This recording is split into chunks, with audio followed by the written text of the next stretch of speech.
Ooh. What's up, good people? It's time for another session of that verbal cardio. We back in business. It's been like a week. I had a week off, verbal cardio. Then we had the holidays, Thanksgiving. A lot of people don't celebrate Thanksgiving. I don't separate the origin of Thanksgiving, but I do be hanging out with loved ones and eating.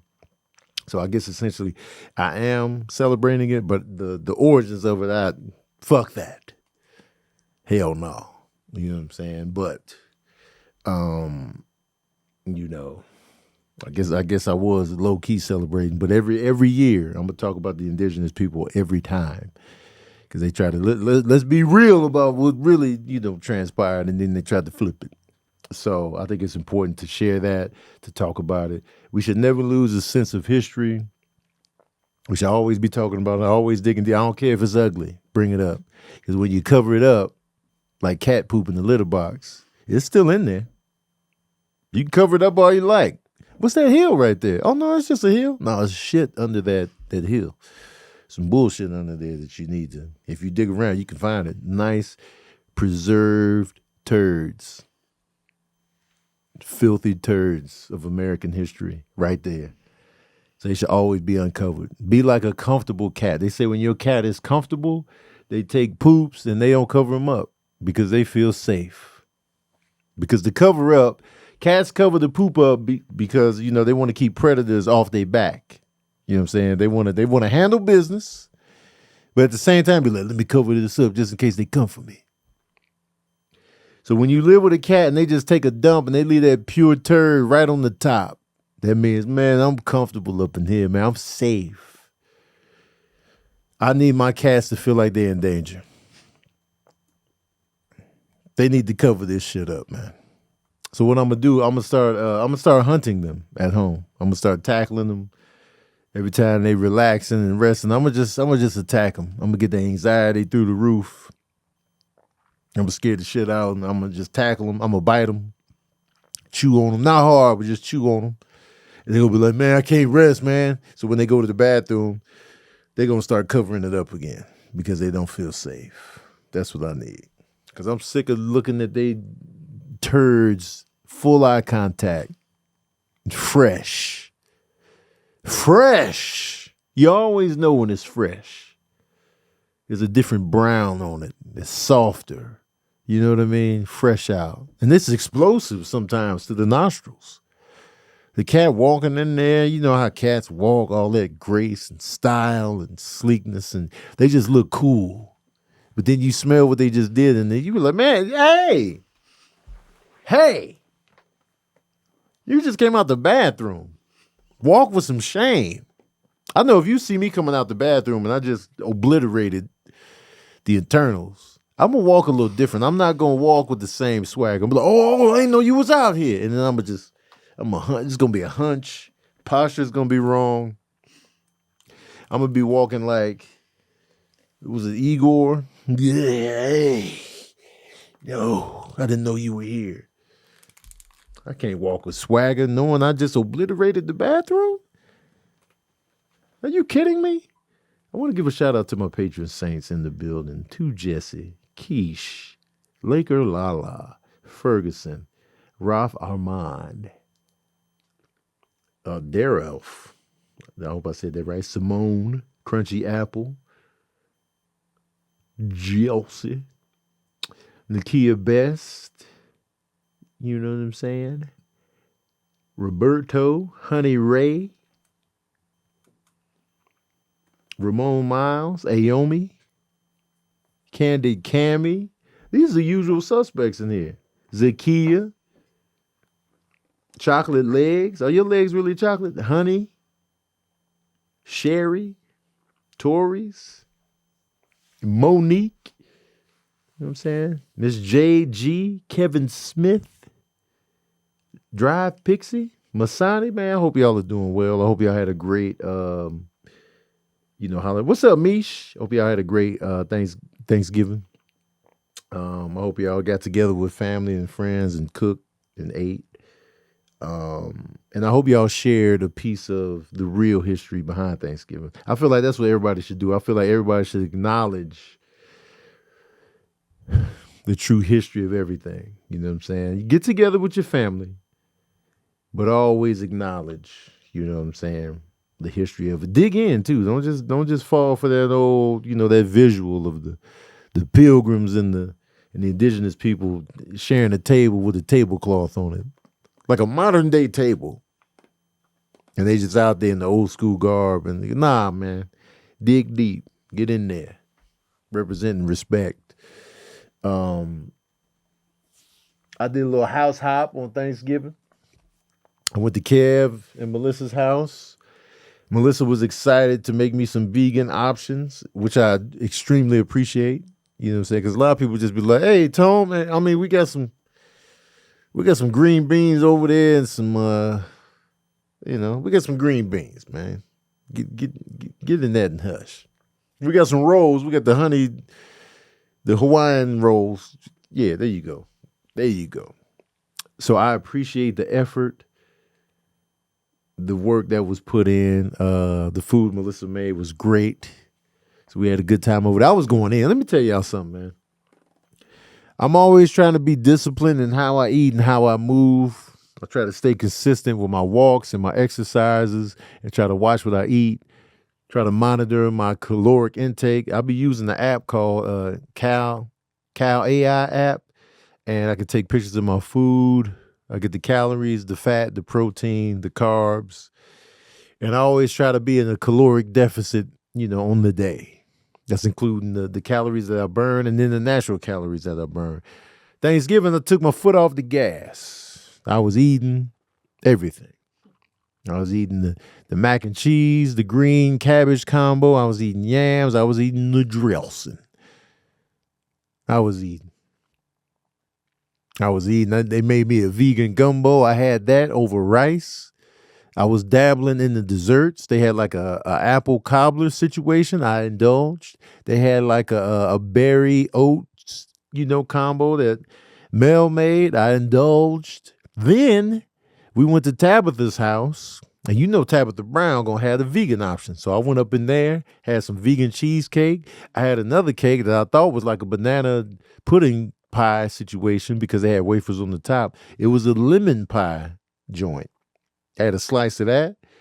Also tried some sweet potato pie. Had more dressing. Had more mac and cheese, and I had some more yams. I was eating, man. I was going, and I know people love it when I take my foot off the gas. I know y'all be like, yeah, Tony, live your life. Let me tell you something. Don't be telling me to live my life when you're unstructured yourself. If you have a complete lack of discipline in your own life and you be telling me, no, Tone, take your foot off the gas, live a little, and you don't have a strong record of strong discipline yourself, I don't want to hear from you. I'm not even going to lie. When I see you falling off the wagon time and time again, giving into temptation, and then you looking at me, it's like, you only live once, Tone, man. You got to enjoy your life. Shut up. Don't talk to me about that. I don't want to hear it from you. I want to hear it from the people that really show strong discipline day in and day out. That's when I'll be like, oh, well, if they say, you know what I'm saying, because it's a different dynamic.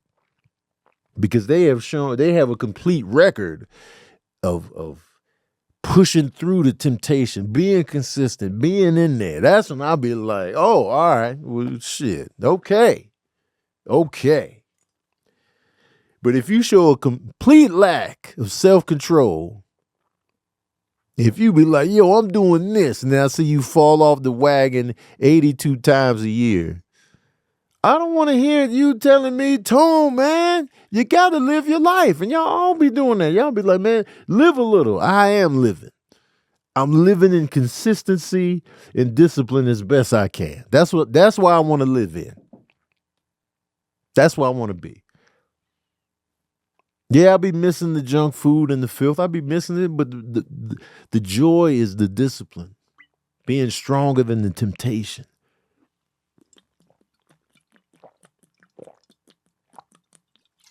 Sorry if that was too gulpy for you on the mic. Sorry about that. But I was going buck wild on Thanksgiving. And then the next day I was in Vegas. We went to Vegas to celebrate Chance's birthday. Tabitha was having something for Chance in Vegas. I was invited out. So we went out there. So I went out there Friday. Friday we did like some miniature golf type situation. Then Saturday we had like a dinner, cool kickback vibe at one of the casinos in Vegas. It was a good time. And then Sunday had a nice little dinner and good times. Basically, I was pretty much filthy all weekend. Friday, I tried to rein it in. I tried to do some self-control on Friday. And for the most part, Friday I did well. I got out there. No hard bottom. I ain't had no hard bottoms on. Friday, I got out there and I checked into my hotel, and then I found like a place that had smoothies. So I got me a couple smoothies. I had 2 smoothies. I took a picture of the 2 smoothies, put them on my story. And somebody was like, "Oh, who are you having smoothies with?" Myself. Usually I double barrel smoothies. I know it looks greedy. I know it looks ridiculous. Like, damn, Tone, 2 smoothies, large? Listen, I don't need y'all judging my life and how I'm living and what I'm doing. When you see me taking pictures of 2 smoothies, they're mine. Especially if they're different flavors. I just be like, yo, let me get the berry joint and let me get the green. And then I double barrel. I double fist. So I had the smoothies. And then what did I do after that? I had the smoothies, and then there was this other place that had like a bowl that I could have got, and they had tofu as an option, but they were closed. They closed at 4. I just walked past them at 4:05. They was in the kitchen. I could see them through the little window. You know the little doors to the kitchen where there's a square window and you could see in there? I was looking at them in the kitchen, closing shit down. I was like, man, come out here. Come out here and open the kitchen back up. But they never did. So I was just walking around. I grabbed those smoothies, and then I ended up walking to Whole Foods. So I walked about a mile to Whole Foods, got me some pineapple, some hooses, a few items, and got me some pistachios, some cashews. Took those back to the room, And then when we got to the miniature golf event thing, there was some vegan options, like they had pizza there and like some vegan burgers or whatever, some bread. All I ate was the fruit. They had fruit, and I was just, stealing all the pineapple.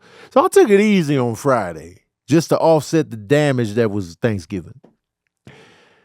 And then Saturday, you know what I'm saying, I got filthy again. You know what I'm saying? Saturday, I was just like, I don't think I went too bad into the filth, but we had brunch, and I was like, I had overnight oats, and I had avocado toast, and I had a smoothie, and then I ordered this dessert. It was like an apple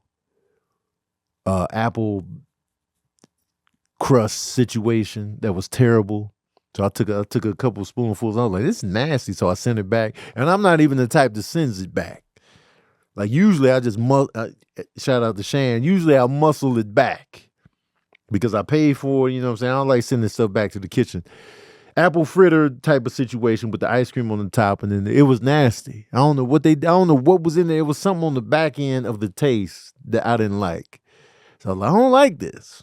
Sent that back, and then later on that day, had the dinner that Tab provided. I had a salad. I doubled up on the salad.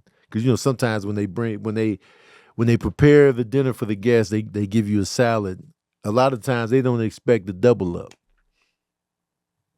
They didn't factor the double up in. So I was like, hey, man, y'all got some more salads back there? This is cute and all, but listen, man, the cute presentation ain't for me. Load my plate up, man. Load it up. I wanted to look like the plate wasn't ready for this. Load my shit up. It's cute. I get the gourmet, it's a little square piece of something and a little flour on top of that, and then just enough sauce to drape over the little square. And then they call that nah, man, just fuck up out of here, man. Load my plate up. If we gonna do this salad, man, salad me off. Salad me off, man. So I doubled up on the salad. And then it was like a mushroom situation with some asparagus and they also had some risotto. You know, so I got in on the risotto. The mushrooms they was all right. I'm not a big mushroom guy. Like I appreciate like the fried mushrooms, like you know the oyster mushrooms, then you air fry them or something. I appreciate those. But like just on a regular mushroom tail, I'm not Mushroom McGee like that. And if you make a burger out of mushrooms and you puree the mushrooms and I love that. But just mushrooms, you know, just lightly grilled, I've never been passionate. I used to hate mushrooms when I was younger. So I've come a long way, but I'm still not to the point where it's just like, yeah, let me get the grilled mushroom entree. No, I need other stuff. I prefer tofu over mushrooms 1,000% of the time. But that was good. The risotto was really good.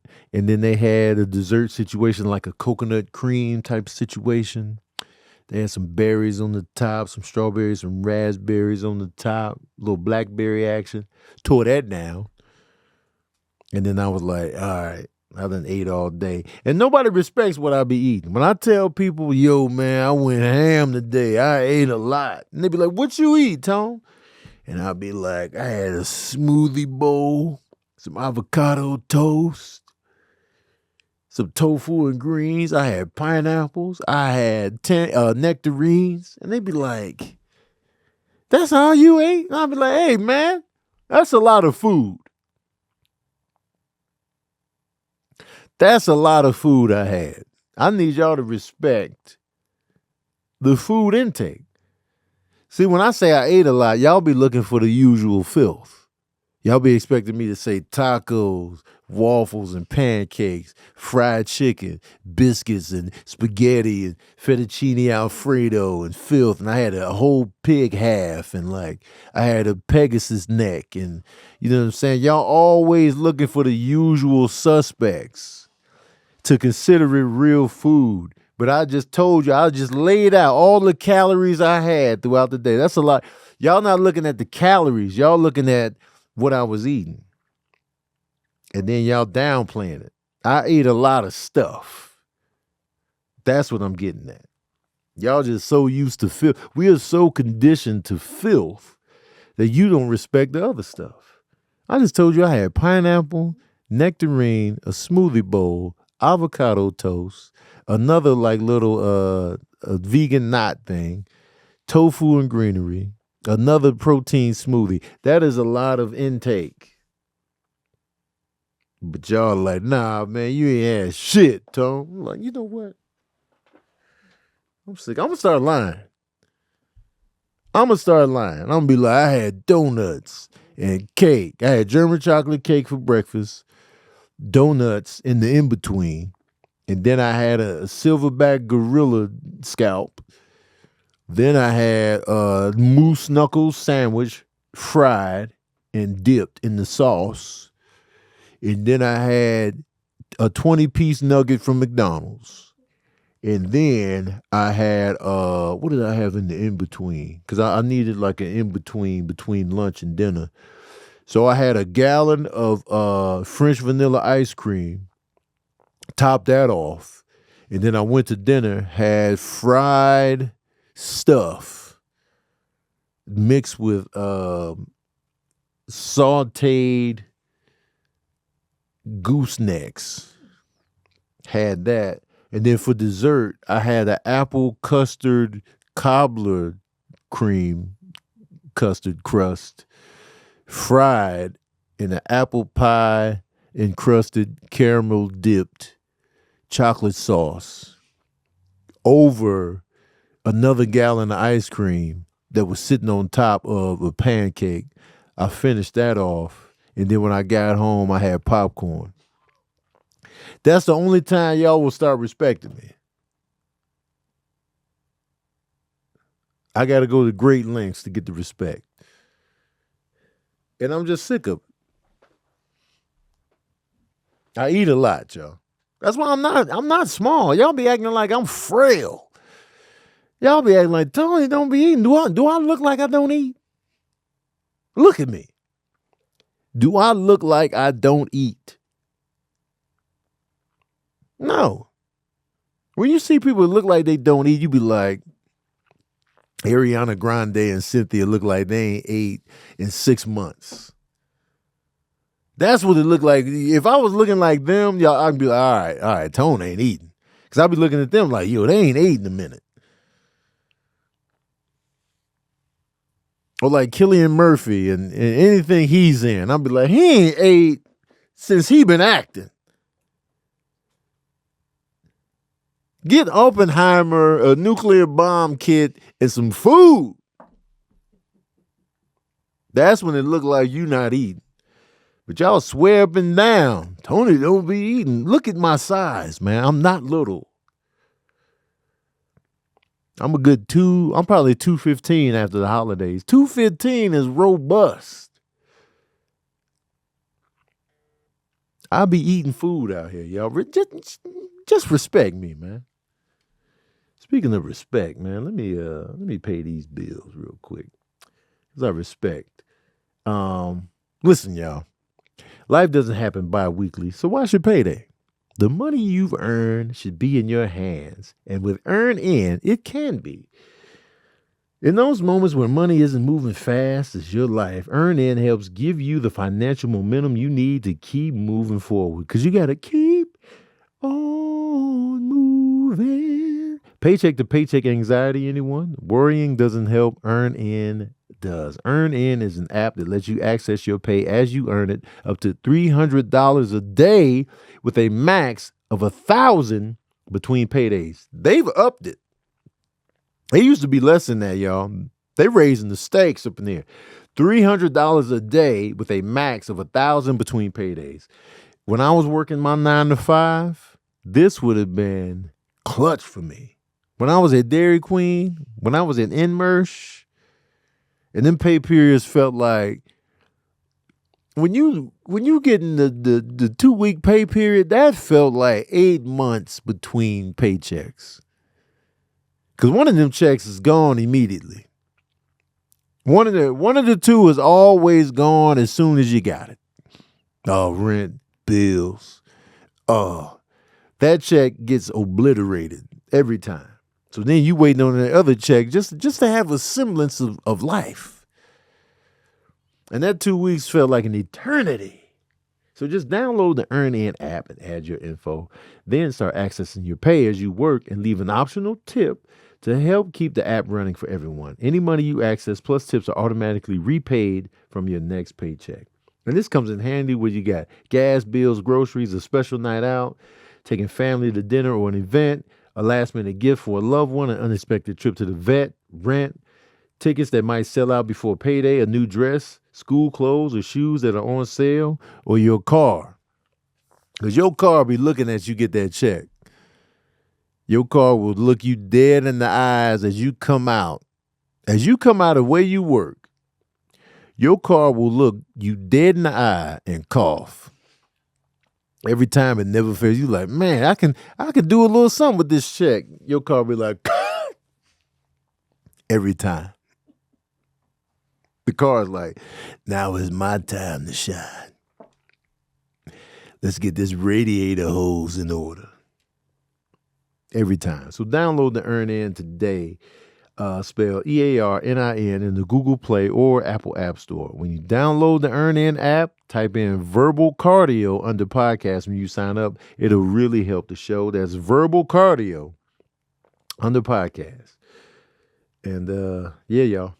Get in on this, man. Earnin is a financial technology company, not a bank.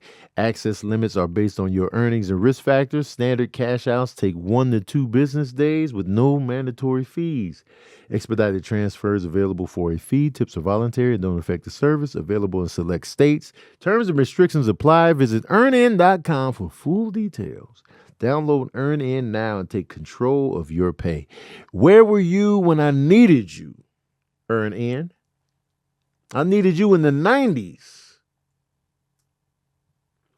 They would have been clutch. Big clutch. Anyway, I'm cutting off the live feed, IG, and I'm going back into the episode.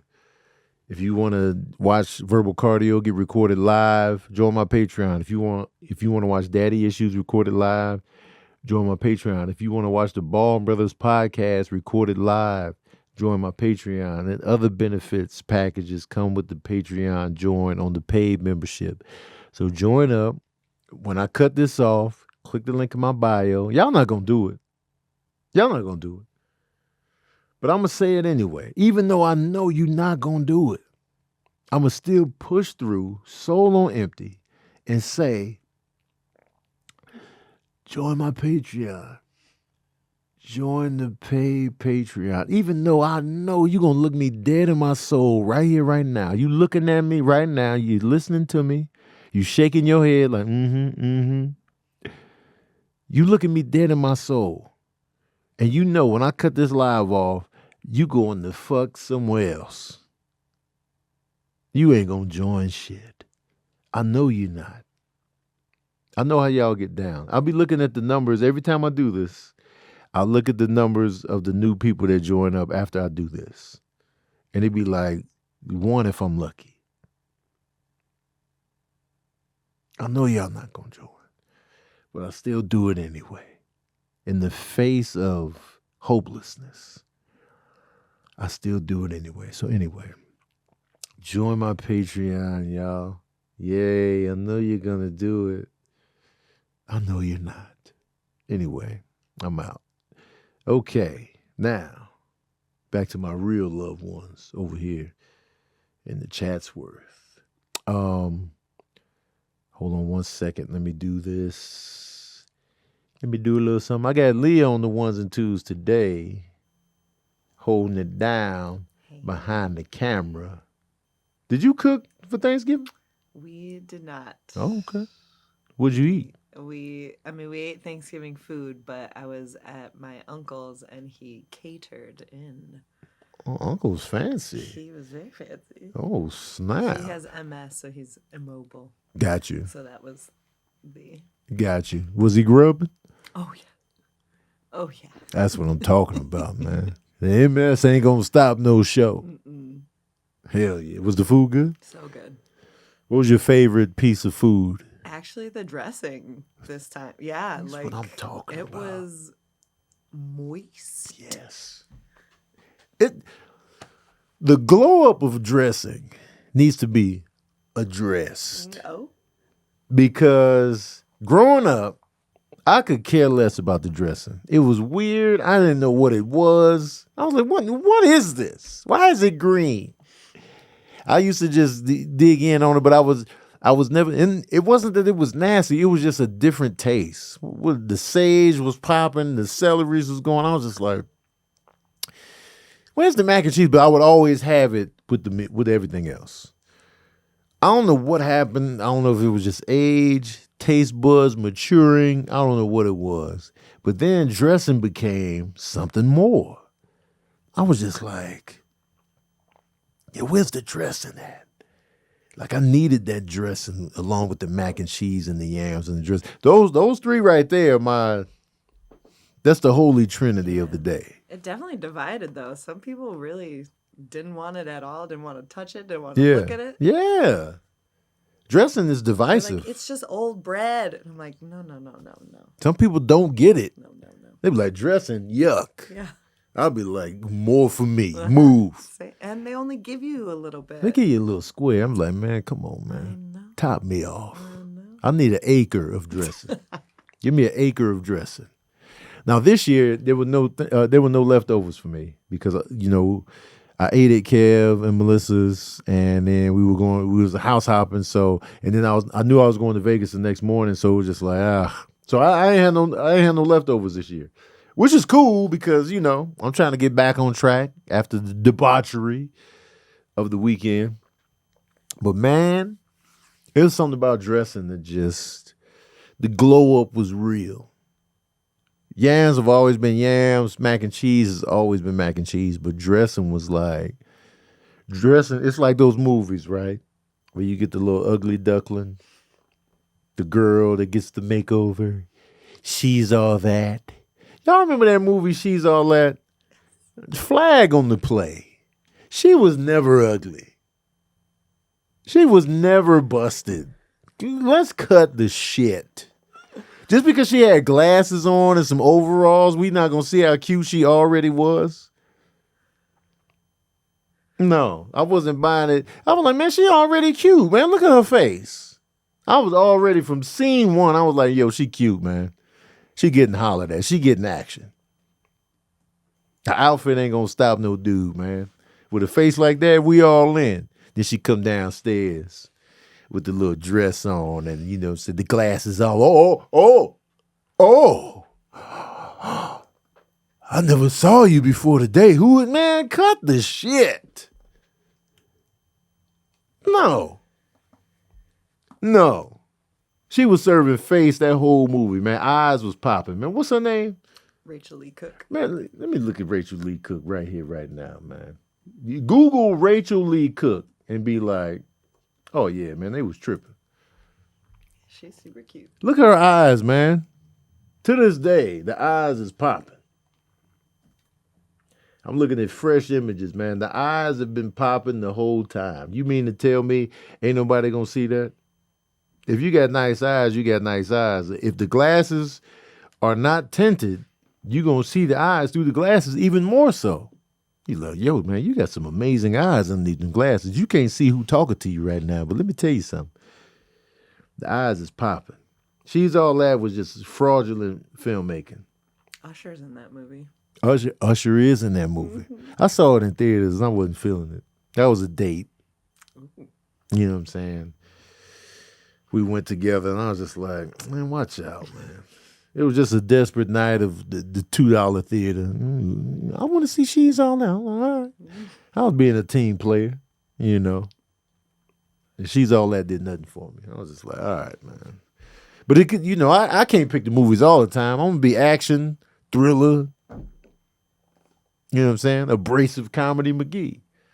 So you got to take one for the team sometime. But She's All That was a flagrant foul. She was mad cute from the jump, man. Watch out. Did y'all Google her and look at her eyes? Crazy. Eyes is popping. Let me get back. Let me get back focused. Rachel Lee Cook got me out here distracted. So, 42 years ago today. Now, by the time this podcast drop, it's going to be, yesterday, but, December 2nd. December 2nd, 1983. The Thriller video premiered. Michael Jackson's, I would say it's his video magnum opus, even though he had Remember the Time and Black and White and he's had some amazing videos, but I feel like Thriller is that's his Godfather. That's his, you know what I'm saying? I don't know what you consider Steven Spielberg's masterpiece to be, but just like that video changed everything. And that's when Michael Jackson really started being like, all right, I'm going to make my videos events. Now, a lot of you clown people for getting old. You call people old all the time. You be like, you old, this, that, and the third.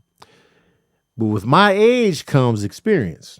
I experienced things in real time that you young bucks didn't. You missed Thriller's debut.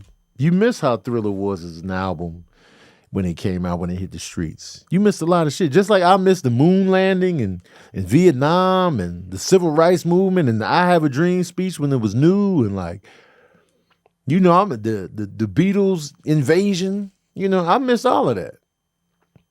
But y'all missed some shit too. Okay? When was you born? 88. Oh, see, you missed it. I know. You missed it. But I had it on VHS. You had it on VHS, but it wasn't the same. But you don't be age shaming, so you good. 88 was a good time. 88. You know what I'm saying? 88. Coming to America came out in 88. You know what I'm saying? 88, Rain Man. You feel me? So Thriller debuts. Mind you, I'm 6 years old. Let me give you the backstory. So when I was younger, I could watch anything and just go to bed. I would be the last one up in the house. My whole family sleep. I'm in the living room in the dark, only the TV light, and I'm watching like the movie The Howling by myself. Had no issue. And then, I don't know what happened, but I watched American Werewolf in London. Ruined my goddamn soul. I don't know why this movie tore me up the way it did. I was just like, and I was, like I said, I was watching The Howling by myself, which was another werewolf movie. But for some reason, I could not shake American Werewolf in London. I don't know if it was how The Howling sounded in the beginning. I don't know if it was because of how his friend got killed in the beginning, or his friend kept showing up to him in hallucinations and he was tore up every time, or that long transformation scene in the living room of that apartment that was well lit. I don't know what happened. That movie tore my soul in half. I was just like, I threw up in my sleep that night. I was done.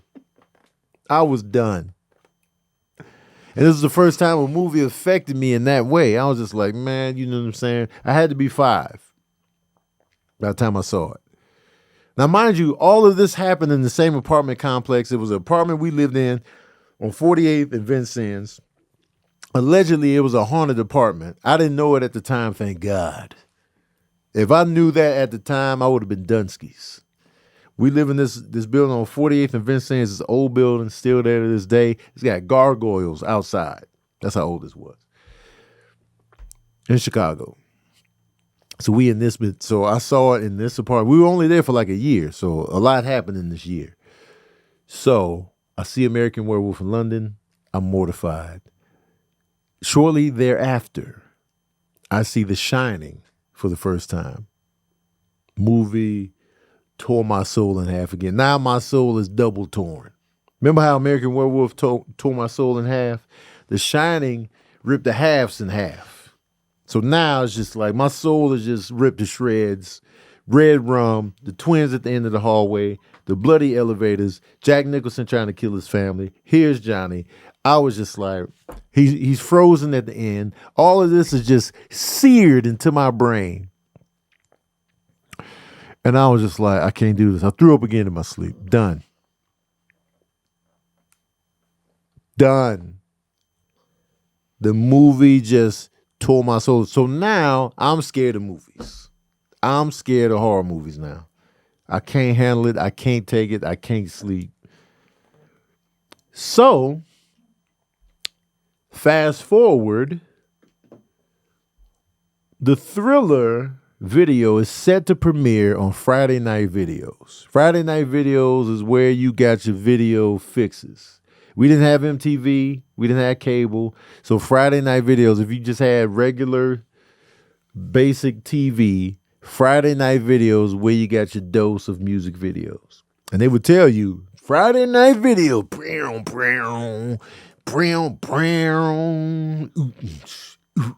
and they would show you, we got Duran, we got Billy Idol, we got so-and-so coming in hot. And we got the premiere of Michael Jackson's Thriller. So it's like, it's a big deal. This is an event. Everybody's like, yo, Thriller premieres tonight. And I'm just like, yay. But at the edge of that yay, I'm just like, it might be scary.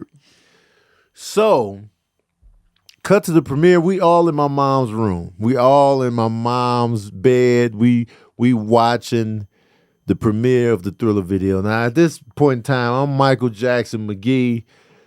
Billie Jean had me in a headlock, beat it. I was all in. It was just like, yo, Michael Jackson, I'm all in. The Thriller video starts. You know, they on their little date. It starts off, they on a date, and then the couple gets attacked, and it's going down, it's going crazy. And then you find out they actually in the movie theater watching a movie. So it was just like, oh, okay. So I was able to handle this. I was taking it. I was scared. I was in there. I remember laying in the bed, family around me. You know, I got 2 older brothers and my mom. So I'm just like nestled in the middle. I made sure I was in the middle. And I had the covers close for the cover up, right? But I was taking that first initial fake movie. I was hanging in there. And you know, Michael Jackson, he on a date with his girl.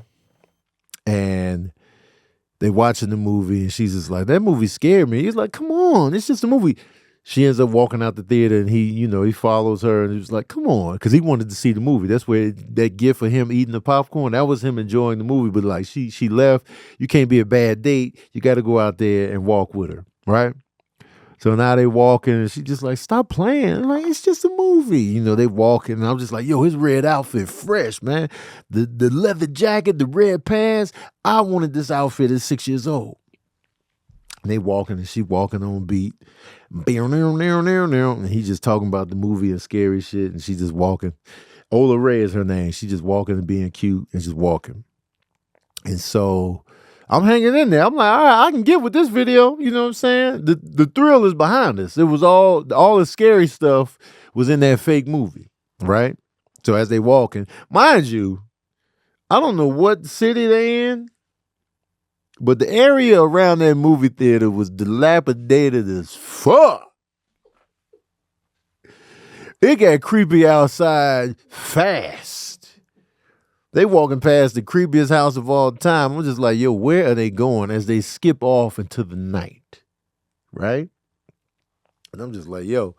So that's when the creepy shit start happening. Now, mind you, unbeknownst to me, because I didn't know nothing about directors back then, I didn't know that the guy that directed American Werewolf in London also directed this video. Had I known that going in, I wouldn't have watched shit. I would have been like, the guy that made American Werewolf in London made this Thriller video? I'm not watching this.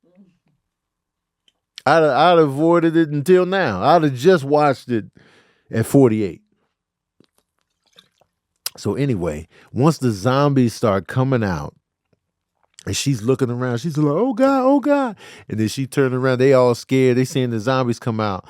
And then when she turns around and Michael's one of them, I covered up. I ain't see the rest of that video. I covered the fuck up. I was done. Turn the video off. Turn the video off. Done. I was just listening to the rest. I seen enough. I was out. I knew where I stood. Emotionally, mentally, I knew where I was at as a kid. I was like, yo, I can't keep going forward. I'm gonna throw up in my sleep again. It's gonna be American Werewolf in London and The Shining all over again. I gotta know my limits. This is my limit. I covered up. I was the girl in the movie theater that walked out of the movie theater, except I stayed there with the family, covered up. I was just listening. And I can hear all that choreography that's iconic now. I couldn't see it at the premiere. I couldn't handle it. I was like, nah, man. Nah. Because that video is gritty visually. There's a very gritty, visceral visual to that movie, man. Stuff don't look like that now. You know what I'm saying? Unless they purposely go for that look. But man, so I was covered up. So that was my premiere of the Thriller video. I folded up and missed half of the video because I couldn't take it. Then I came back out of the covers at the end. Come on, man. It's just a dream. And then he awkwardly lifts her up off the couch, and then they walk off. And then he turns around and looks back at us, and his eyes are glowing. And I was just like, even the eyeball part, I was like, ha. And then sometime later, I was able to take in the video. Because shortly thereafter, when we moved to 36th Street, I ended up seeing Night of the Living Dead for the first time. And to me, that movie felt like I thought I was watching a documentary. If you've never seen the OG Night of the Living Dead, it's black and white, it looks like a documentary. It looked like some old civil rights footage. And it just happened to be zombies up in there. And I was just like, yo, this shit is real. I thought that movie was real. You couldn't tell me no different. And then they just shot the black man at the end because they thought he was a zombie. I was like, oh, this is real life. Of course they're going to shoot him. Of course. They're coming to get you, Barbara. Tore me in half. So shout out to Thriller and the legacy, 42 years since it premiered, changed the game, biggest album of all time to this day. I know Taylor Swift trying to come for all the records, but I don't think she's going to make an album that's going to catch Thriller. That's just too hard to do in this day and age. So yeah, man. Thriller. I want to talk about ready to move to New Mexico after damn. If I had known New Mexico existed at that time, take me there. Take me there. Especially we living in a haunted apartment. Come on, man. Come on, man. You're killing me, Smalls. So my Chicago Bears are 9-3 right now. We're 9-3. We've been having I've been stressed, but we've been hanging in there. We taking it a game at a time. On Black Friday, we played the Philadelphia Eagles and won. Ran all up and through Philly. Running game was on fire. The passing game was a little wobbly, a little shaky, but we ran all up and through Philly.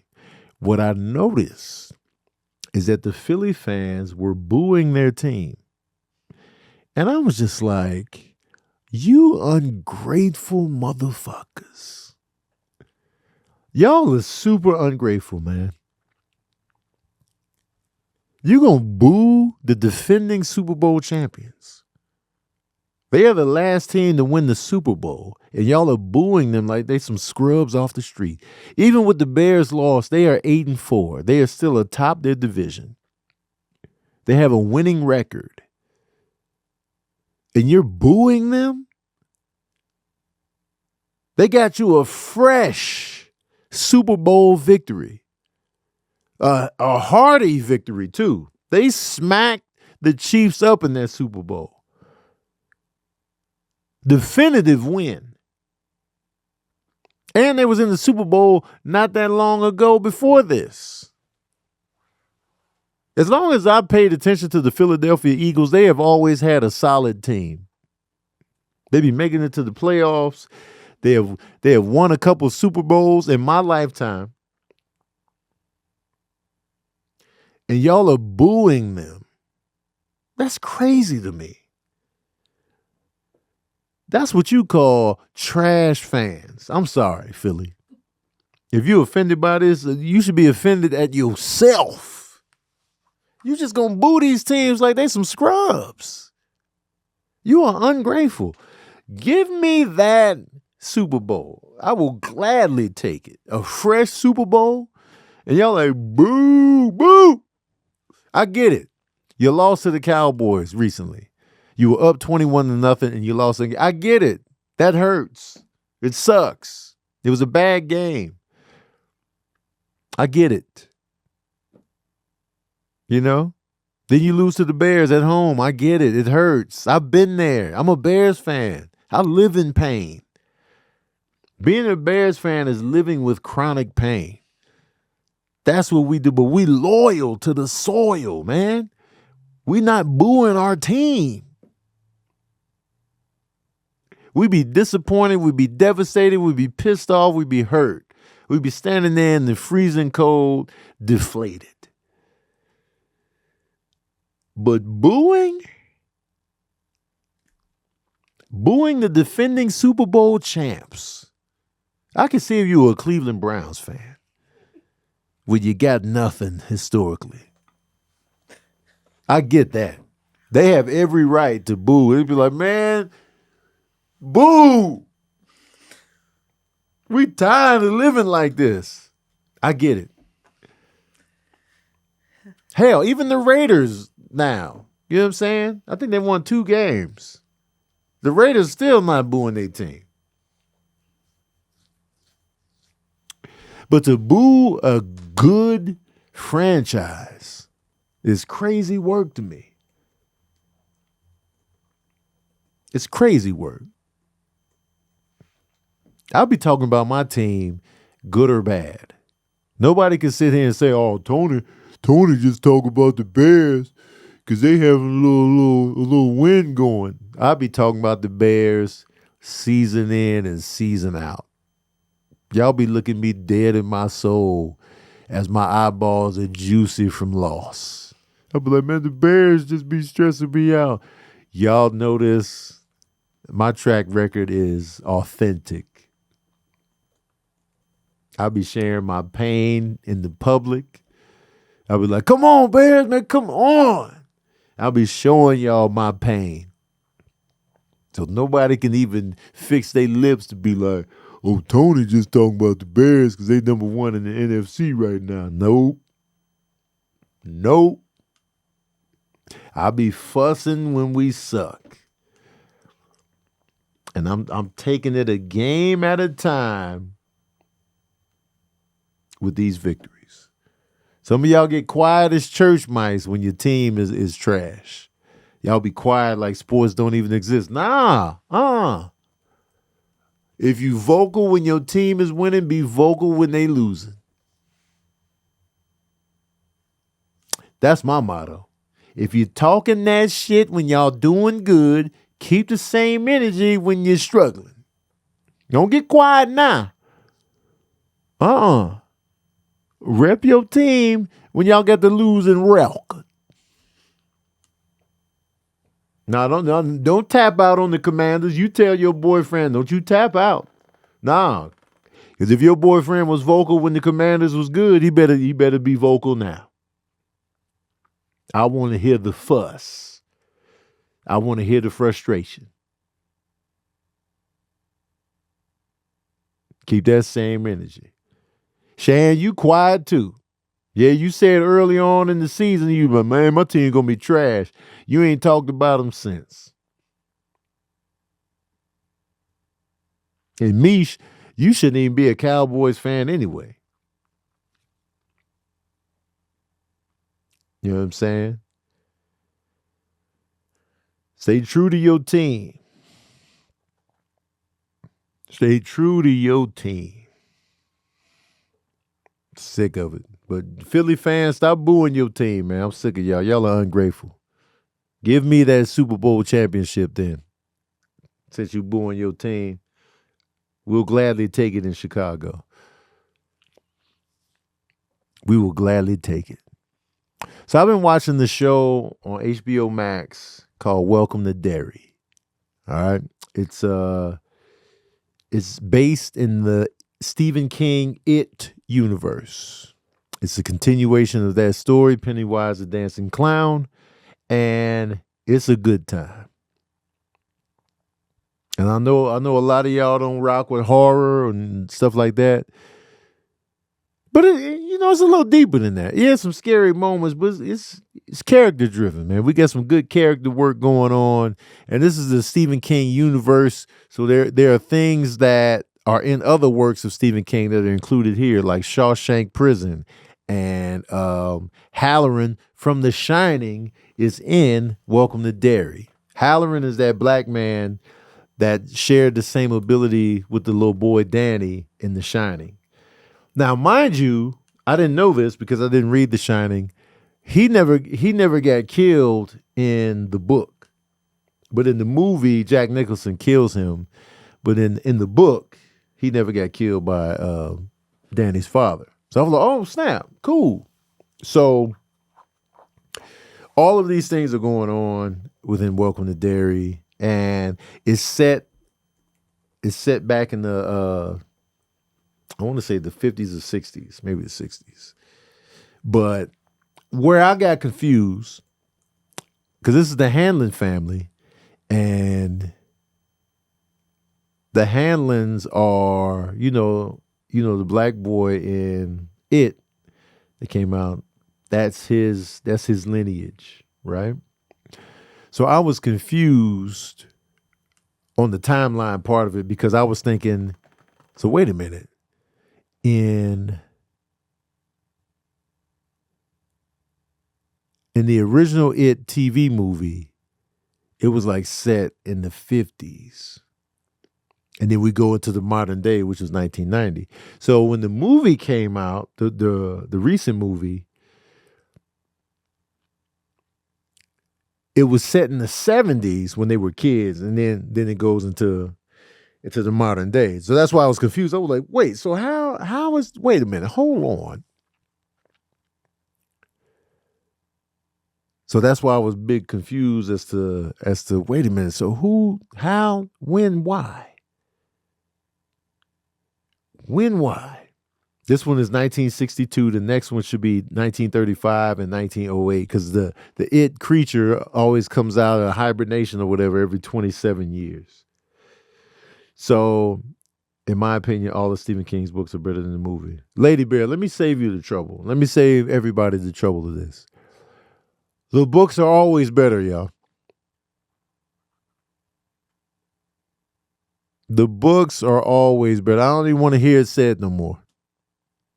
If there's a movie based on the book, we already know that the book is better. Don't even say it no more. We know. We know. I have yet to hear somebody say it was better than the book. I've never heard this. I've never heard this. I will say this though.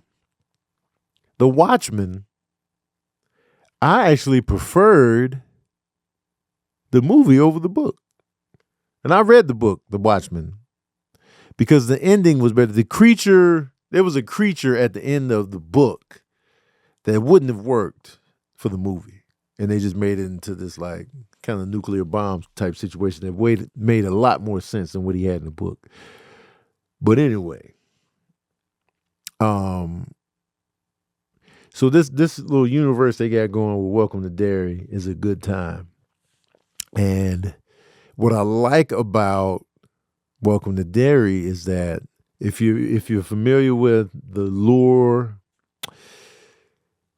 of It, is that the adults in the town of Derry act like ain't shit going on. They go dead behind the eyes when some scary shit is going on with the kids, and they act like the kids are just, oh, you're tripping. They looking, they gaslight central. Gaslighting the shit out of these kids. Kids are like, man, I seen such a witch. It was a monster in the drain. They don't see it. They don't see it. I remember in the original TV movie when the girl was at the bathroom sink and then that red balloon popped in the sink and there was blood everywhere. And then her father came in. What's going on, baby girl? He was like, oh, in the bathroom sink, man, there's blood everywhere. And he was looking in the sink, his hands all in the blood. She was just looking like, yo, man, you don't see this shit? Pops was like, won't you be telling me no lies now? I'll beat you right now. She just like. What I appreciate about Welcome to Derry is that since the Hanlon boy, they just got there, so they not in no stupor like the rest of the adults in the town. They're looking at what's going on in the town. It's like, yo, what the hell is going on here? Something ain't right. Something is going on. Y'all don't see this? And so I like that they're not having it. So when the little boy tells his father, like, yo, I saw somebody in the water, he grabbed me, his father believed him. And he saw the bruising on his arm. He believed him immediately. And then the wife was like looking at, kids beating up other kids in the town, like, y'all don't see this shit? And so this element of, people coming to Derry and live, it's refreshing because it's frustrating when the kids are going through all this turmoil and the adults are just like, what are you talking about? You know what I'm saying? Every adult is trash, more or less. And the native people in the movie, now they're getting some shine because they know about the creature, what it represents, how to contain it, and they keeping that going. But you know, the usual government, they want to use it as a weapon. How could we harness this creature and we can put it in war-torn areas and we could save countless lives? That's always the logic, right? And so the native people are like, you can't put this thing on a leash. You always think you can come in and put something on a leash, don't you? And then all hell is going to break loose. And so Welcome to Derry it's been a great run so far. I'm about 6 episodes in. It's a good time. But that whole parental parent-child dynamic is just interesting. And I found out something in the latest episode. I was like, oh, shit. Wow. And, you know, I don't want to spoil nothing. I don't want to get nothing away. But it involves the actress Madeline Stowe, right? And it's funny. I was thinking about Madeline Stowe like recently. I watched a video about her and her career. And I was like, oh, snap. She's back, you know, because I hadn't seen her in a while. Because she was the lick in the late 80s and 90s. Madeline Stowe was out here in some good roles. So it's good to see her again. I had a little crush on her, like when I watched Stakeout. And I was like, ooh, she looked good. You know what I'm saying? But that's neither here nor there. But I was surprised. But it's a good watch, y'all. It's a good watch. Tune in, pull up. I'm enjoying it. But the parent-child connection, I feel like as parents, a lot of us, we feel like our kids owe us something all the time. We be like, you know what I'm saying? They raised us, you know, they did all the things. They bought us clothes, they raised us, they fed us, they did all this, right? But that's what you're supposed to do. You chose to have the kids. It's your responsibility to be there for them. They didn't ask you to be born. They didn't ask you for existence. They didn't say, hey, if y'all could conceive me, that would be great. Could you do me a favor and conceive me? No, this was on you. You wanted to raise more humans. So it's on you to protect them, to listen to them, to validate them, to support them, to guide them, all of that. They didn't ask for none of it. Yeah, they're going to ask you for stuff for Christmas. Yeah, they're going to do that. But it's still on you to be the parent, to sacrifice time and energy because you wanted them around. You wanted them to exist. They exist because of you. Now you have to build them up to become their own adult humans and send them out into the world. That's the job.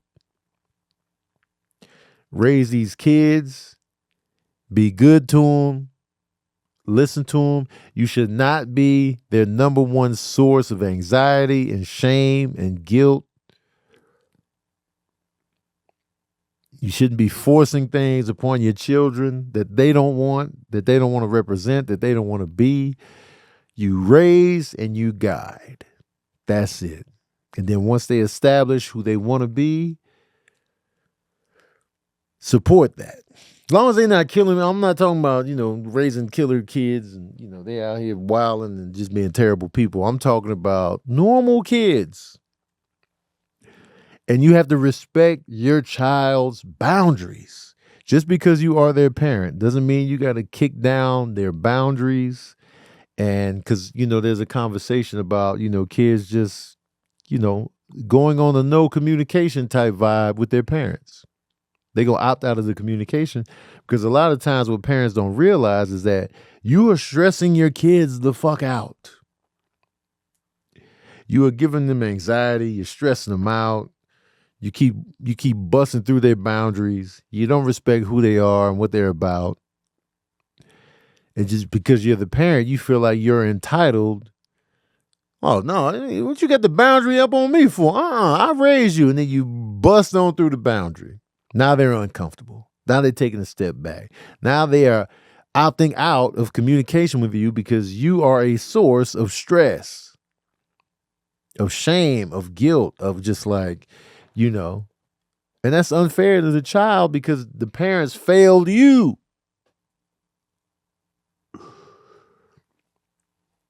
Your parents brought you here. It was their decision to do the deed and have a child. So you had to humble yourself as a parent and be like, I'm going to raise and support this child. That don't mean you got to take disrespect. I'm not saying that, you know, if your kid be like, fuck you, mom. Hey, listen, you got every right to slap that kid in the mouth because they disrespected your boundaries and what you had set up. I ain't saying you got to get punked by these kids. I'm supportive, McGee. I will support you all day. I will accept you for who you are. But one thing you will not do to me is disrespect me. It's a mutual respect going on. It should be mutual. If I say I don't want this in my house, respect my house. When you get your own house, you can do what you want to do over there. So let me be clear on that. It doesn't mean you got to get punked by these kids. Because I'll be seeing time and time again on TV and movies, these kids talking to their parents crazy. Crazy. And I'm just like, oh, hell no. Hell no. Especially when I'm giving you good energy as a parent. If I'm a good parent, I'm giving you good energy. I'm respecting you. I'm showing you love. I'm not talking to you crazy. You think you're going to talk crazy to me? Nah, man. We fighting. We fighting. I'm not having that. I'm who the fuck you think you talking to, McGee.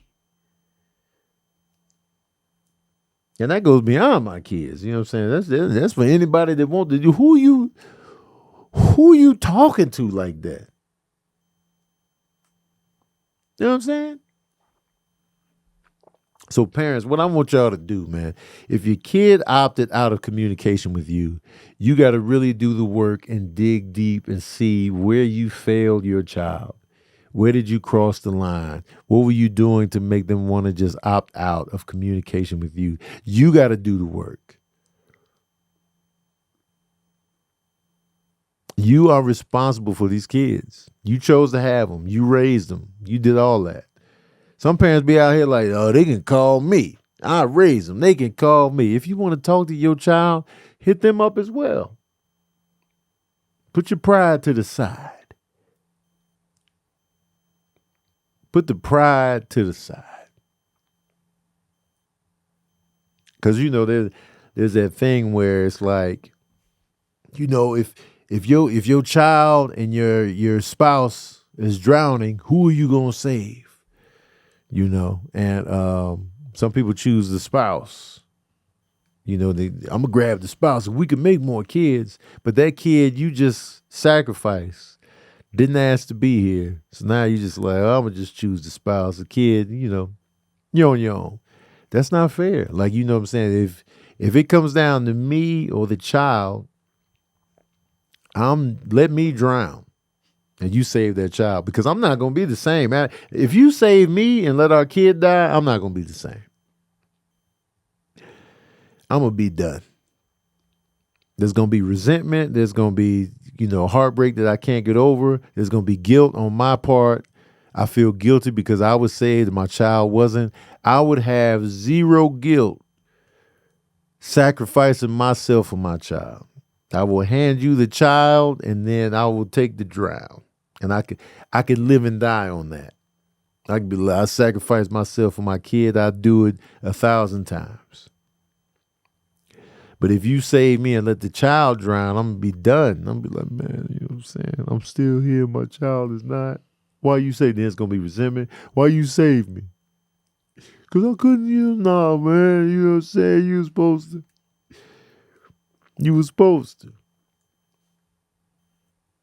You know? And I think I would be drawn to a partner that would answer it like, yo, save the child. I'm drawn to that. Because if I do save my spouse, they're not going to be the same spouse coming back in. They're going to be done. Save the babies, man. That's our job as parents, man. We sacrifice. We make the sacrifice for these humans we chose to bring into the world. We owe that to them because they didn't ask us for shit on being here. So there it is. Save the babies. That's what Marvin Gaye said. Save the babies. Oh, save the babies. Anyway, I want to thank y'all for listening to another episode of Verbal Cardio. I've been in here running my mouth for an hour and 10 minutes. That's how long it take me to walk 5 miles. And so that would be the equivalent of me talking for the whole 5-mile walk. And I'll be tired of hearing myself talk, man. I'll just be like, man, shut up, Tone. Shut your ass up. But y'all be like, hey, Tone, man, go 2 hours. I'll be like, man, I'll be tired.